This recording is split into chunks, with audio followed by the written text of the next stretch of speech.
So I want to make this quick video to maybe give clarity about who I am and what my message is. So you may hear me talk about magic. You may hear me talk about power. I'm also going to talk about the Bible.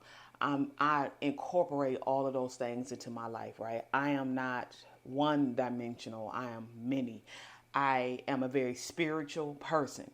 What you won't do is be in my presence and spirituality, God's not going to come up in that situation, right? That's who I am at my core. So, on my journey, what I realized is God is in everything. So, I take a little bit of God out of this, a little bit of God out of that, a little bit of God out of that. And that's how I live my life, right? And when I talk about magic, ultimately I'm talking about knowing how to tap into your mind. I'm learn how to develop your dominion, your authority, and your power that God has given you in your own life. I'm not promoting I say this loosely, but I'm not promoting like abracadabra type stuff. You know, you may find yourselves doing those things as ways to build up your mental power. But at the end of the day, this is what you're tapping into. I'm teaching you, I'm giving you the skills to tap into your mind.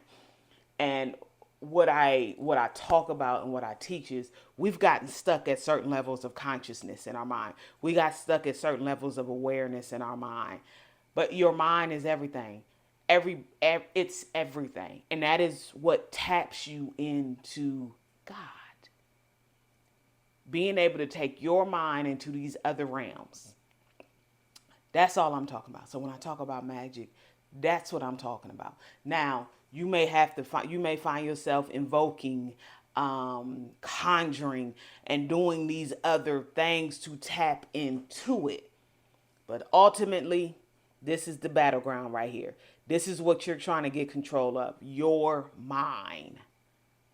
That's magic. When you have the ability, power, and magic is when you have the ability to make change, make some stuff that's in here, make it appear in this realm. That's what I'm showing you, and I'm showing you how to do it with your mind. So don't get twisted. And sometimes I got to remember that when I'm talking on this app, people are one dimensional and they may only understand this one thing. So I want to make sure you understand. Ultimately, the one thing I am talking about is your mind, and we're using all these different avenues to get us there. So whether I'm talking about magic, whether I'm talking about power, authority, at the end of the day, or I'm talking to you about something in this book, at the end of the day, it all connects to here. It all connects to you being able to tap into your mind, control what you're thinking, control what you're speaking, being an authority in your life. That's it. I am not a witch. You may find me doing something that you consider to be witchy, but I don't consider myself a witch. I consider myself a God because that's what's in me. That's what created me, and that's whose image I am learning and developing in me. Okay? So I just wanted to make that clarity. I love y'all, my divine darling.